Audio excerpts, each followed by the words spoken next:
Hello, good morning. তো এখানে সকাল, সকাল আমি এক্সারসাইজ করে এখানে ভিডিও করছিলাম। ব্লগ স্টার্ট করেছিলাম। তো আর সকাল, সকাল এক্সারসাইজ করলে না মুডটা পুরো একদম 0 থেকে একদম 100 এ চলে যায়। আর একটা এত সুন্দর মানে কি বলবো একটা ফিলিংস হয়। তোমরা যারা এক্সারসাইজ করো বা করবে ভাবছো, আ করলেই বুঝতে পারবে। তারপর এখানে সকাল, সকাল পড়াশোনা করার পর এক্সারসাইজ করেই পড়তে বসে গেছিলাম। তারপর এখানে একটা অয়েল ম্যাসাজ করে শ্যাম্পু করে নিয়েছিলাম। দিয়ে শ্যাম্পু করে রোদে চলে এসেছিলাম কারণ ঘরে থাকলে ঠান্ডা লেগে যাবে অবভিয়াসলি এত ঠান্ডার মধ্যে।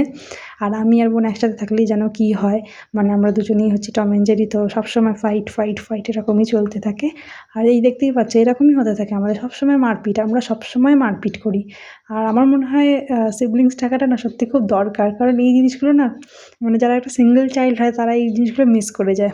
আর একদিকে ভালো আমার নিজের বোন আছে, তাই জন্য এগুলো আমি মিস করি না। একেক সময় রাগ ধরে, বাট এগুলো মিছিমিছি রাগ। তো চলো দেখা হচ্ছে অন্য একটা ব্লগে, টাটা।